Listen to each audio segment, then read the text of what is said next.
All right, welcome guys. Welcome to World Space Week, and welcome to Colorado Springs. My name is Elias Mullen here with the Space Foundation, and I've got a treat for you guys. Today we are going to hear from former astronaut Dr. Leroy Chiao. Dr. Leroy Chiao, he spends most of his time in the sunny and warm Houston area, but he also works with the Space Foundation as a special advisor for human space flight. And so he's a pretty much expert on everything related to space. So I'm excited to bring Dr. Chiao here. Dr. Chiao has flown on 3 shuttle missions. First mission was STS-65 on Columbia, followed by STS-72 on the Space Shuttle Endeavour, and finally he spent some time on STS-92, the Space Shuttle Discovery. In addition to that, he spent over 6 months on the International Space Station as the commander of the International Space Station during Expedition TMA-5, and so he got to ride on the Russian Soyuz rocket during that time. So what we're going to do is we're going to bring Dr. Chiao up here to talk to you guys and then answer some of the questions that you have submitted already. So please welcome with me Dr. Chiao. Great, thank you, Elias. Thanks for that nice introduction. Hello, everyone. Welcome to Colorado Springs here at the Space Foundation. We're coming to you live from Science on a Sphere. Welcome to World Space Week. As you just heard, my name is Leroy Chiao. I'm an astronaut. And I'll tell you what, I cannot remember a time when I wasn't interested in space and rockets and airplanes. Even when I was small, I was always reading books about the subjects, and I was building models when I got old enough to build models. And but it really was the Apollo Moon program that got me dreaming about becoming an astronaut myself. I was 8 years old when Apollo 11 landed on the moon, but I remember like it was yesterday, watching that old black and white TV set and listening in as the lander got closer and closer and then finally touched down. And then hours later, watching Neil Armstrong walk on the moon, the first people to do so, that kind of sealed the deal as I was an astronaut. I studied engineering, which was a natural fit for me because I was always interested in technical things, and so it made sense to do that. And I was worked first at an aerospace materials company and then at the Lawrence Livermore National Laboratory in California when I put my application into NASA to become an astronaut. Because I kept coming back to wanting to be an astronaut. I waited for about 7 months, and then I got a call out of the blue inviting me to Houston to interview to be an astronaut, which was in itself very exciting. And after that week I spent in Houston, which was mostly a medical exam, it was time to wait again. I waited another 4 months, and then I got the call, very exciting call, inviting me to move to Houston to join NASA in their 13th astronaut group. So those were very exciting days. I packed up everything. Finally, BB goes body only from Germans. 24 years. I spent 15 years at NASA. As you heard, during that time, I did work like 4 times in space. My first 3 missions were aboard space shuttles, and then on my 4th mission, I trained with the Russians. I flew on a Soyuz rocket, and I served as the commander of the International Space Station. My first space shuttle mission aboard Space Shuttle Columbia was science flights. We went up and doing primarily research. These are the days before the International Space Station. That was the main way we did research, was in the Space Lab module aboard space shuttles. Second mission was aboard Space Shuttle Endeavour. And on that mission, the biggest deal for me personally was the first chance I had to do my first 2 spacewalks. We were testing tools and construction techniques on how we were going to build the International Space Station. So on my 3rd mission aboard Discovery, we went up and put that into practice. We brought 2 pieces of the station with us. We used the robotic arms to position those pieces. And over 4 spacewalks and 2 teams, we went out and actually tightened the bolts down and made the electrical connectors to bring them to life. The space station mission was a big deal. It was no longer going to be flying 2-week shuttle missions. Now it was going to be a 6.5-month flight. So for you school kids down there, think about 6.5 months. That's 2/3 of the school year. Think of most of the school year spent in space, living in these little modules. You know, that's something that's not for everyone. So you've got to really think about it. It took me a couple of days to think about it to make sure I really wanted to do it. And it was a big commitment for the training, too. The training itself was 3.5 years long. It's almost enough time to get another college degree. I had to learn Russian. I had to learn the Russian language, so I had to do that. And, you know, I had to travel back and forth all the time to Russia, spending 1 month there and 1 month in Houston. The Russians had to do the same thing. They had to learn English. They had to learn our systems. They had to travel. We all traveled together. But it really was worth it. It was a great mission. Shortly after that flight, I got everything wrapped up, and I decided it was time to go do other things. And a few years ago, I was one of the things I was doing was I started doing some work with the Space Foundation here, as you've heard, as the Special Advisor for Human Spaceflight. And several years ago, I was actually invited to be part of a White House committee to study the NASA Human Spaceflight program and present options for the new administration on a new space policy. So if you've been following the news, you know that we've had some false starts. So let me update you on where we're going right now. The good news is that we are building the next generation vehicle. The Space Shuttle was retired 3 years ago with the completion of the assembly of the space station. The new vehicle called Orion is being built by Lockheed Martin, and they're just down the road here in Denver. But it's being designed to go what we call beyond low Earth orbit. So the Space Shuttle and the space station are actually orbiting the Earth at about 250 nautical miles up, about 300 miles up. So we want to go farther. The moon is about 250,000 miles away. We did that back in the 1960s and early 1970s. And we're looking to get over here to this thing behind my shoulder. We want to get to Mars. We want to get astronauts to Mars. And the exciting thing is, who knows, maybe one of you kids out there watching this morning, you might be the first person on Mars. Would that be a cool thing to do? But along the way, we have several steps we want to take. You've probably heard about something called the Asteroid Redirect Mission. That is coming up. We're going to be trying to bring robotically an asteroid into what we call cislunar space, which is orbit between the Earth and the Moon. In addition to the Orion, we're building a new rocket called the Space Launch System, the SLS, that will get Orion into low Earth orbit. And a heavy lift version will take up other parts of a spacecraft that would go beyond low Earth. Things like an Earth departure stage, which you can think of as a big gas tank with rocket engines that will get the stack away from Earth.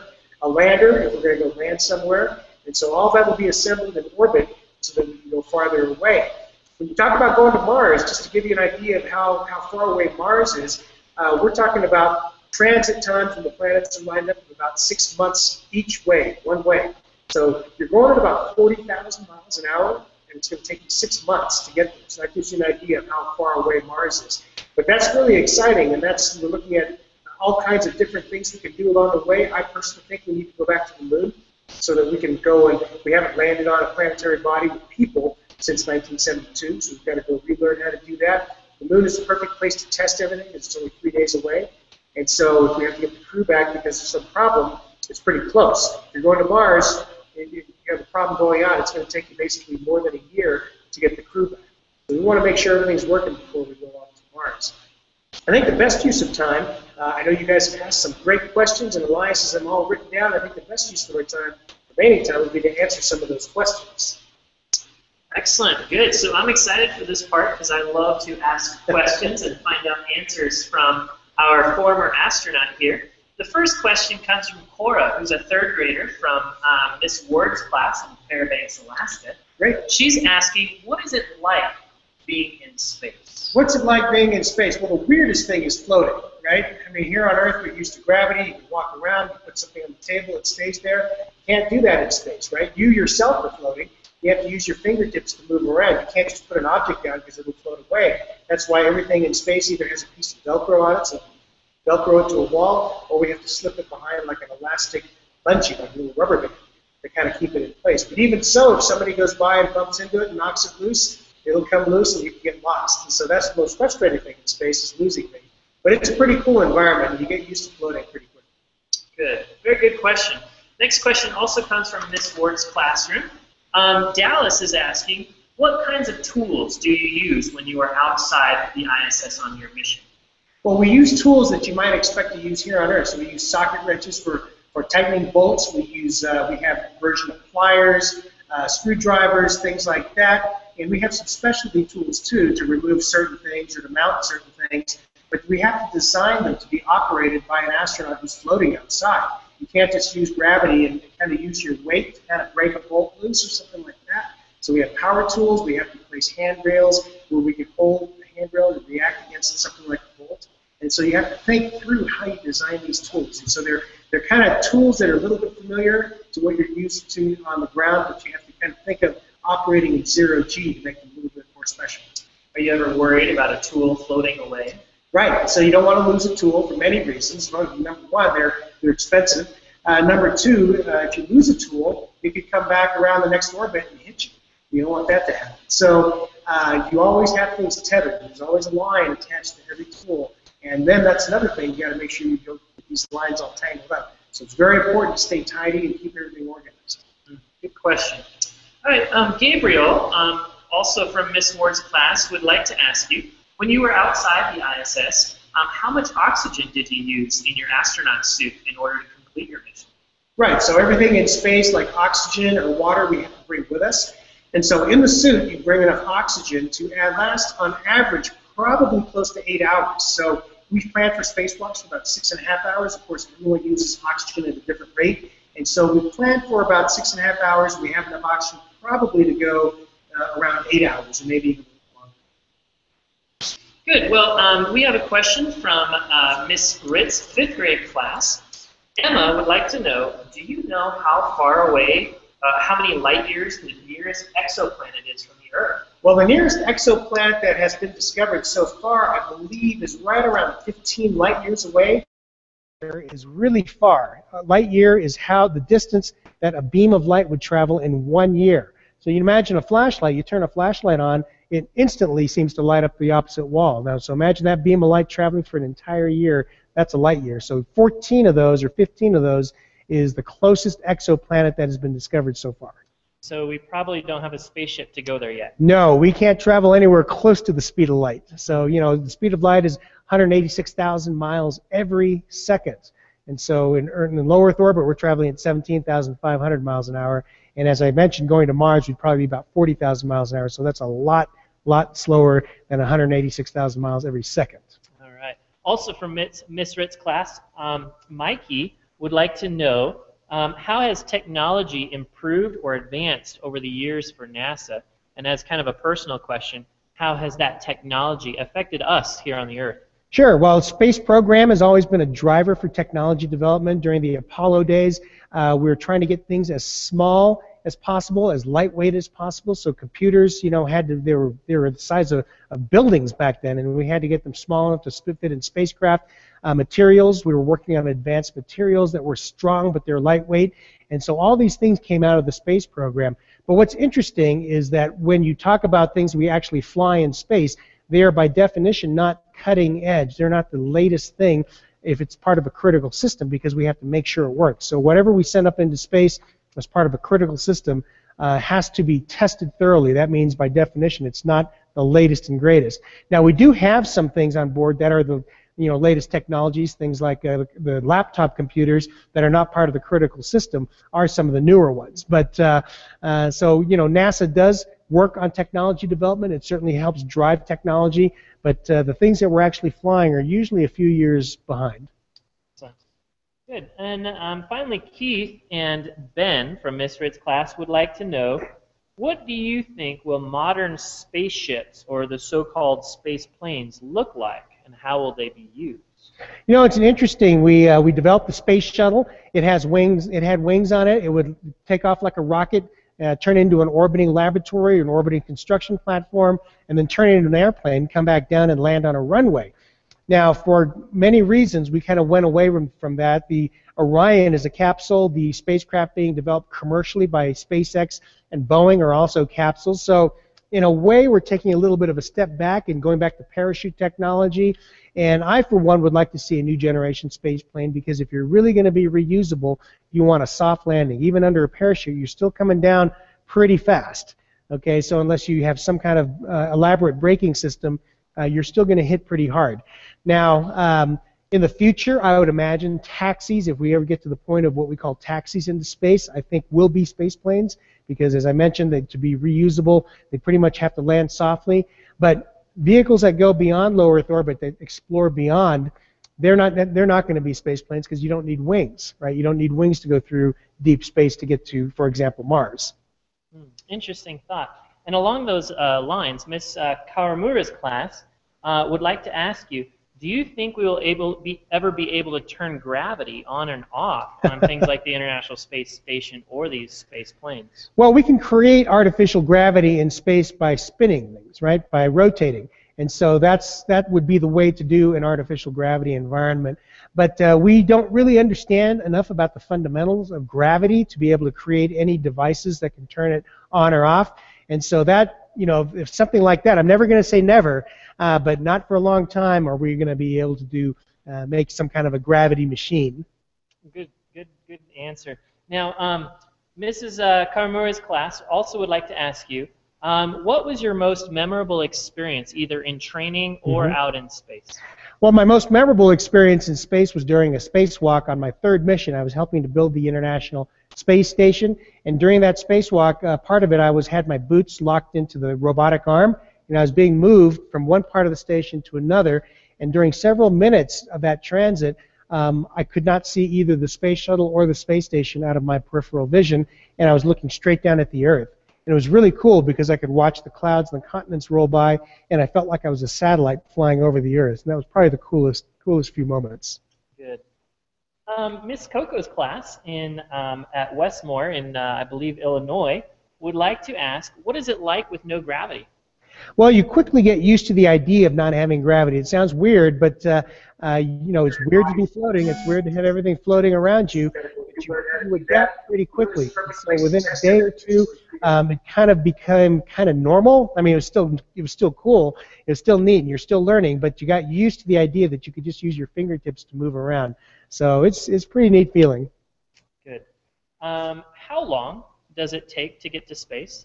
To get into low Earth orbit on either the space shuttle or the Russian Soyuz or the Chinese Shenzhou, which are the three, well, no longer the shuttle, but you know, those vehicles that could take astronauts into space, they all take right around 9 minutes, depending on the trajectories and where they're launching from. So right in that ballpark, they're all about the same. Oh, that's pretty fast. That's very fast. So along those lines, Ms. Coco's class would like to ask, how fast do those spaceships go then?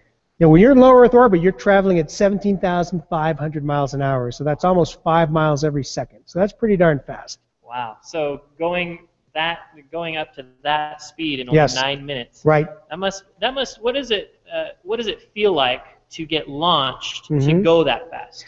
Right, and so you feel the G-forces on your body because you're accelerating. You're accelerating to get up to that speed, and so it's you know, the G's are coming this way, and so it's not like when you're in an airplane doing a loop. It's not trying to pull the blood out of your head, and you know, some people can pass out.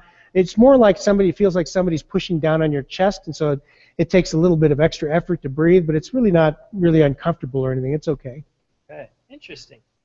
All right, Mrs. Ford's class would like to ask you, what does it look like and feel like when you enter back into the Earth's atmosphere?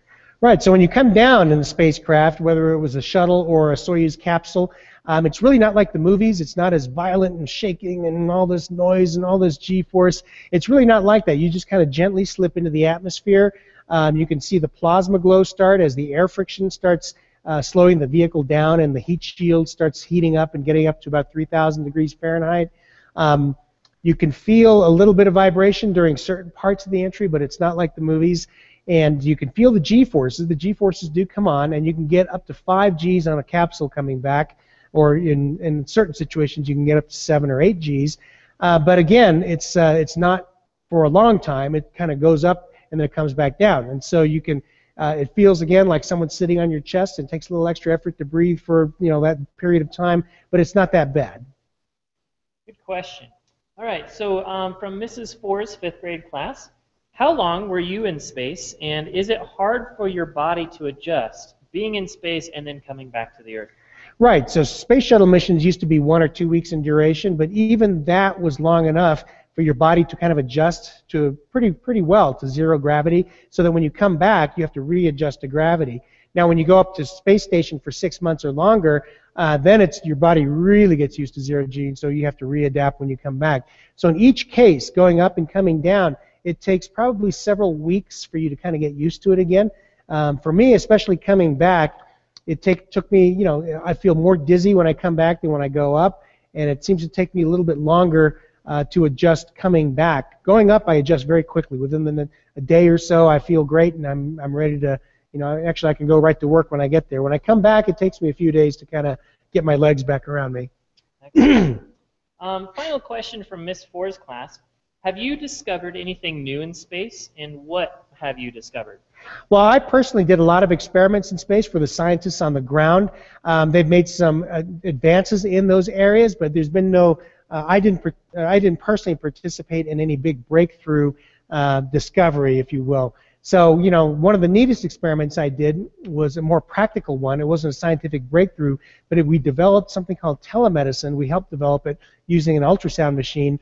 We were able to talk to doctors on the ground, and then you be kind of their hands in space, and we could actually image each other's internal organs, bones, teeth, and even eyes. And what's neat is the doctors then took that and applied it on Earth. And they've got teams around the world in little rural areas and small villages, and they're doing the same thing as we were doing to space. And so it's a real example of doing something that was developed for spaceflight, making life better for people here on the Earth as well. Cool. Was that like a big X-ray machine, or? It was a little ultrasound machine. It was basically the size. Well, ours on space was big, but I mean, you can get them now. They're basically handheld or the size of a laptop, so they're very small now. Wow. Again, NASA technology Right. helping us better here on the Earth. Absolutely. Too. Yep. Good. Well, I have a couple questions from Mrs. Pride's school. Okay. I hope that she will be able to look at our webcast in a little bit later. So just a couple questions from Mrs. Pride's school. What are the biggest constraints preventing us from living on Mars? The biggest constraints preventing us from living on Mars are a few major ones. Number one, there's no atmosphere to speak of. There is an atmosphere, but it's only about 1/10 or even less than 1/10 of the pressure is here on Earth. Now, and the other problem is that atmosphere, there's no oxygen in it, right? So we need oxygen to breathe so that we can, you know, survive. The other big problem is that there's no magnetosphere around Mars, that like there is on the Earth. There's a protective magnetic field around the Earth that catches a lot of the radiation from the sun. So we don't have that on Mars, and so Mars is exposed to the full brunt of the radiation of the sun, and so you would be exposed to much higher levels of radiation on Mars than you would here on Earth. So those are the two biggest ones: the lack of oxygen and an atmosphere, and the lack of the radiation protection. There are a lot of other ones too, but those are the big ones. Good question. What is the best or coolest thing about traveling to space? The best or coolest thing, I think, is just being in space. And, you know, you're floating around, you're in a weird environment, and looking back at the Earth is the best part of being in low Earth orbit, because, you know, the Earth is so beautiful, and you've seen the photographs, and hopefully you've had a chance to see the IMAX movies. It's just really fantastic, and it gives you a real appreciation of our Earth and of life itself. And our final question is kind of related to that. Mm-hmm. What do you think? Do you think how long will it be for general public, normal people, to be able to go out in space, and what will that be like for the general public? Sure. As you know, there's some commercial companies trying to promote space tourism, and they're trying to bring the price down a little bit. Unfortunately, there's going to be no big drop in price until we can figure out a way to make either much less expensive rockets or find an entirely new propulsion system to get us into space. It takes an enormous amount of energy to get an object like a spacecraft and people in it into space, and you want to do it reliably, right? You want to make sure that it's safe. And so rockets are very complicated. There's a lot of parts in them. They have, you know, that's why they're expensive. They have to be put together correctly, tested, checked, and everything, you know, retested and rechecked again before we actually do it. And even so, you know, there have been instances where rockets have failed. And so in order for it to bring the price down, we've either got to make some kind of big breakthrough in making it easier and simpler and less expensive to build reliable rockets, or we've got to find an entirely new way, a new propulsion system that'll get us up there. Good. Well, Dr. Chiao, thank you so much my pleasure. joining us today. Thank you. I hope that you guys learned something new today. I hope you enjoyed your visit here with the Space Foundation and with Dr. Chiao. If you guys have more questions for Dr. Chiao about space, please let your teachers know about that, and they can email us here at the Space Foundation. You also can come and look at our website, spacefoundation.org, and you can find out more information about space there. We're very thankful for you for joining us. Enjoy World Space Week, and have a good day. Talk to you guys later. Good luck, everyone.